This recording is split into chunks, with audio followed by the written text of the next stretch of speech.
Car-Ben Read Aloud. Visit our growing Jewish library for children at www.carben.com.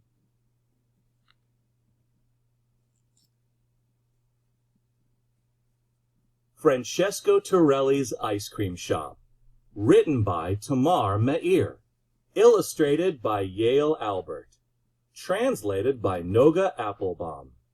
Car-Ben Publishing. Francesco Tirelli loved ice cream so much that at least once a day he would find an excuse to pass by Carlo Tirelli's ice cream cart. Uncle Carlo was very fond of his nephew. Every time Francesco paid him a visit, Uncle Carlo would give him a small pinch on his right cheek, a big kiss on his left cheek, and lift him up in the air, so high that Francesco could see all the ice cream flavors on the cart below. Then his uncle would put Francesco down and ask, "Hazelnut or berry? Cinnamon or cherry? Coffee or toffee?" And Francesco, with a tiny smile, would always reply, "I love them all." So it went, nearly every day.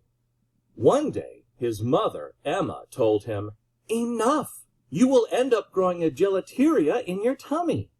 Francesco gazed at her silently, paused, then grinned. Francesco continued to love ice cream, even when he was no longer a small child, and even when he was no longer an older child, and even when he was all grown up. He continued loving ice cream just as much when he left Italy and moved away to a country named Hungary. But nowhere in the capital city of Budapest could he find ice cream as good as his uncle's. "What a shame," he thought to himself, "that I didn't end up growing a gelateria in my tummy, just as my mother said. Then I would have been able to eat the ice cream I love anywhere in the world." He thought about ice cream so much that one day, instead of growing a gelateria in his tummy, Francesco grew a gelateria in his mind. Francesco knew that if he didn't open an ice cream shop soon, he would never be able to get it out of his head. "An ice cream shop?" everyone said. "In Budapest?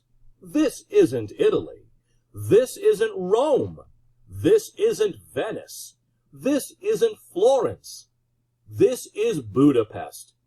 Here you can open a palatenta shop, or a kuruzat shop, a gerbo cake shop, a shop selling rakot krupli, or stuffed gambok, or kurzus kalach.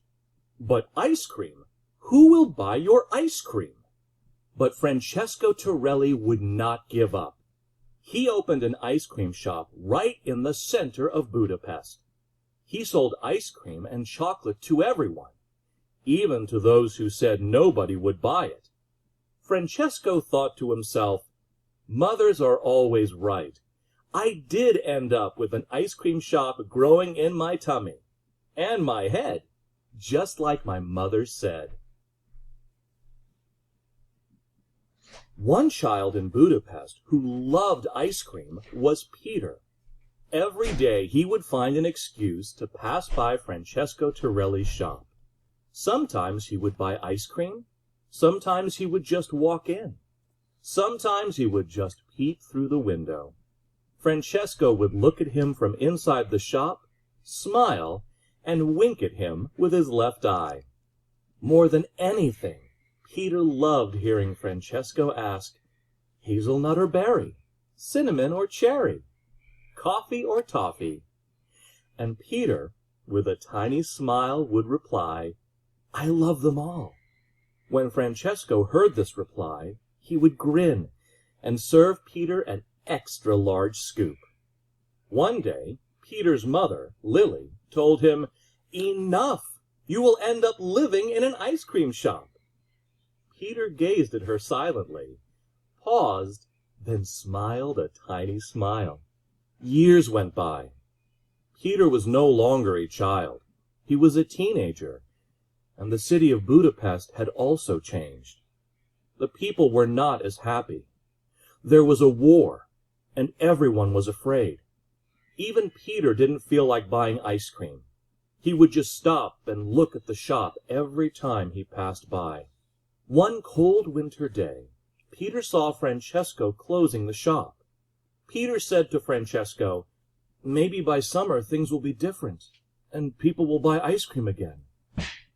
They smiled sadly at each other. Francesco hated the war. He was also a little anxious. What would happen to Hungary and Italy and to all the people he knew and cared about? But he was less afraid than some of his neighbors. He was Italian, and people in Hungary liked Italians. Peter's family was very afraid. They were Jewish, and in Hungary, as in neighboring Germany, they were no longer wanted, even though they had harmed nobody. Peter's parents discussed it. They decided to hide for a while. Maybe by summer everything will be different, and the war will end. But where could they hide? Who would help them?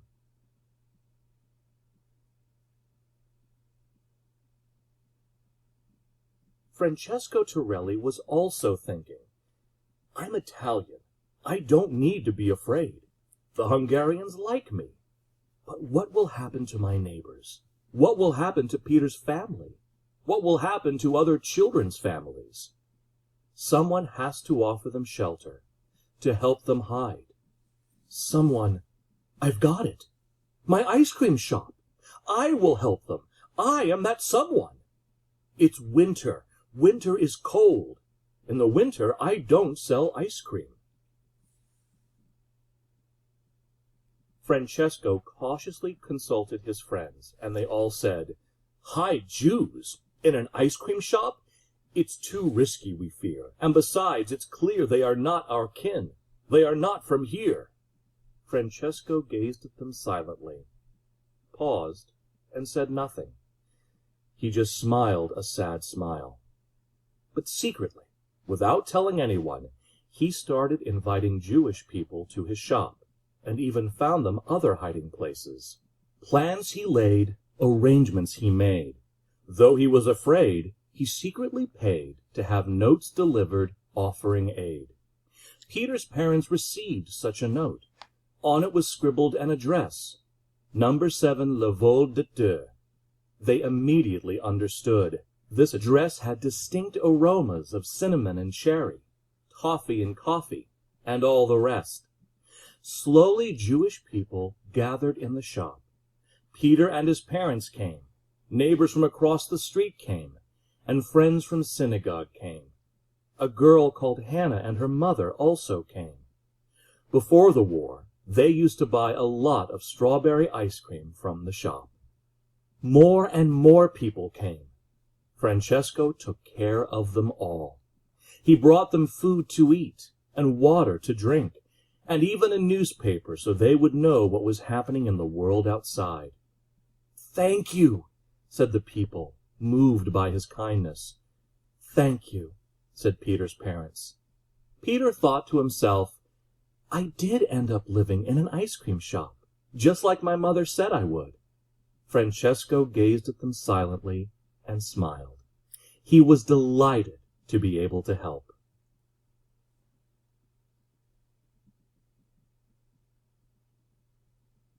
For many days, Peter, his parents, and all the others stayed hidden in the back room of Francesco Tirelli's closed ice cream shop. Outside, the snow was falling.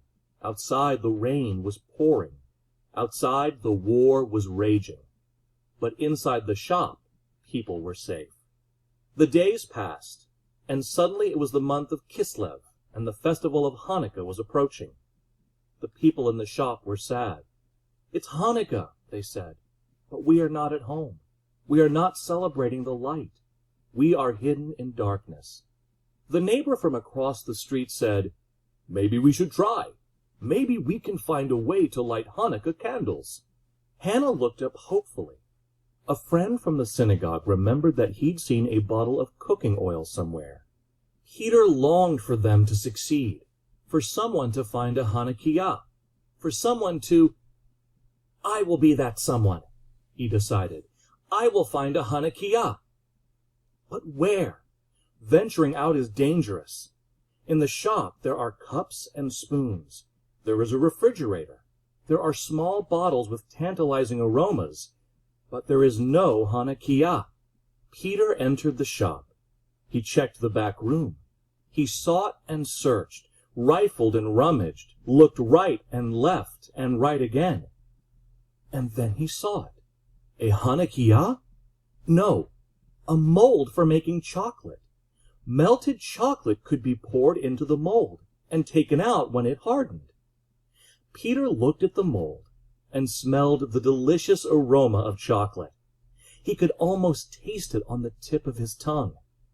It had been so long since he had chocolate or chocolate-flavored ice cream, but the mold had no chocolate in it, just empty holes.